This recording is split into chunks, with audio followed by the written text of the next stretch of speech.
Bonjour, dans cette nouvelle vidéo, je viens vous présenter deux porte-noms, menus, enfin j'ai essayé d'adapter, en fait c'était des commandes que l'on m'a demandé pour des anniversaires. Donc je suis partie en fait sur l'idée d'une carte au départ qu'on peut retrouver sur Facebook, mais en fait on peut très bien l'adapter pour d'autres occasions. Alors je vous présente la première, donc en fait ici c'était pour un anniversaire de mariage. Voilà, donc ici on retrouve le menu et puis une petite décoration. Voilà, je ne sais pas si c'est très net, vous voyez que ça date un petit peu, c'est 2017. Voilà. Alors ici, le format, là, ça va faire 12 de haut, pardon, et 15 de large. Voilà. Deuxième format. Donc ici, vous voyez qu'on va avoir un décor plutôt carré. Donc ici, on pourra venir y coller une photo, on pourra venir y mettre un menu. Ici, j'ai mis une petite étiquette pour placer les personnes, par exemple, ça peut être intéressant pour un repas ou autre. Et donc ici, j'ai réduit en fait, donc ici la hauteur c'est 10,5 et toujours 15 de large. Ici l'idée en fait c'était d'optimiser, pardon, en fait une page A4. Voilà, donc là on a pile le format d'une demi A4.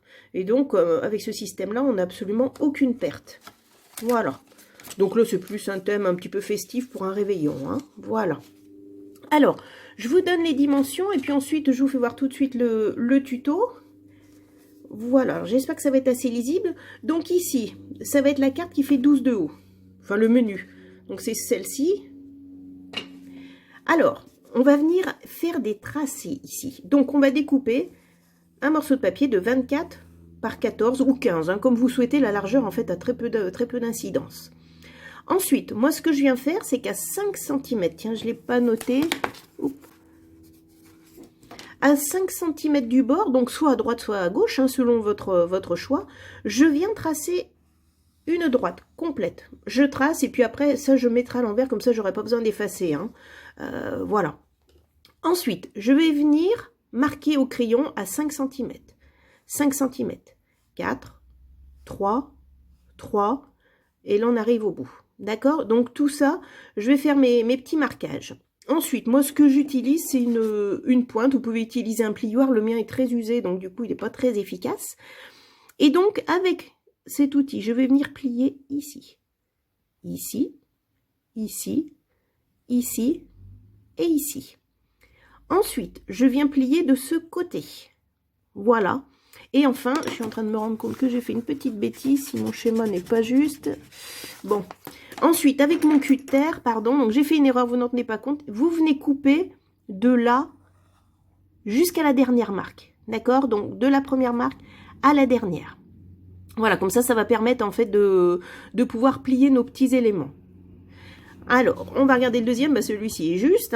Donc ici, je coupe un morceau de papier de 21 et de 15.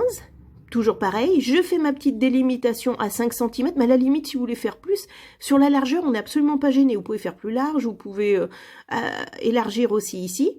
Et donc, pareil, là, je vais venir à 4,5, 4,5, 3,5, 3,5, 2,5, et là, je retrouve le bas de ma feuille.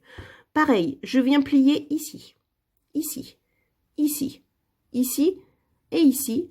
Et enfin, ici, pour partager, voilà, pour faire en fait voilà, cette partie-là. C'est celle-ci que je viens plier.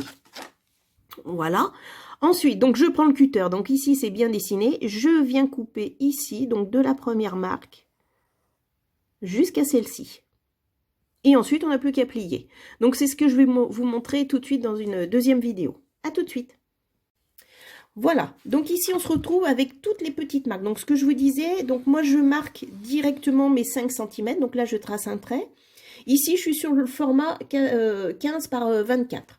14 par 24, excusez-moi. Donc ici j'ai 24 de long. Donc ici je viens plier à 5, à 5, à 4, à 4 et à 3. Et de l'autre côté je vais plier à 12. Allez, on va essayer de faire ça en direct et ensemble. Donc c'est ce que je vous expliquais. Je vais prendre mon petit pic. J'espère que j'ai l'impression d'être dans le cadre.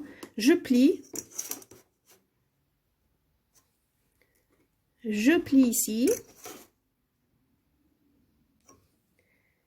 Ici. Je vais remonter un petit peu pour que vous voyez bien. Voilà. Encore ici. Et là, donc je viens au milieu à 12.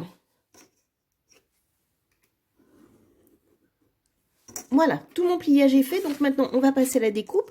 Donc je repose mon réglé sur la ligne que j'ai tracée, d'où l'intérêt, je trouve, de la tracer. Je viens à la première marque. Alors, est-ce que vous voyez? Et je viens couper jusqu'à la dernière marque. Voilà, la carte est finie. Voilà. Alors, moi, ce que je fais le plus souvent, donc c'est ce que je vous disais, là, je vais laisser mes marques et du coup, je vais plier, comme ça va m'éviter d'effacer. Donc, je viens plier de ce côté-là. Alors, ça, je le mets souvent de l'autre côté. Un petit pli très léger. Ensuite, je viens plier, donc là, c'est le premier élément, comme ceci. Ensuite, je remonte, je replie, je remonte et je replie. Voilà. Et là, seulement, je viens tout aplatir ensemble. Voilà. Alors, vous avez vu que dans cet exemple-là, eh ben, mes petites découpes sont de l'autre côté. Voilà. Ça dépendra du côté où vous allez faire votre marquage. Après, il n'y a pas d'importance. Hein, c'est vraiment selon votre goût. Vous voyez que moi, à chaque fois, bon, j'ai mis 2 petits éléments, mais rien ne vous empêche d'en mettre un 3e. Ça fait un petit effet 3D de superposition. Mais ça peut faire soit une petite carte, soit, je vous disais, soit un menu, soit un porte-nom. Tout ce qu'on peut envisager, c'est très, très stable. Il n'y a absolument aucun souci. Voilà. Et bien, écoutez, j'espère que cette vidéo vous aura plu et je vous dis à bientôt.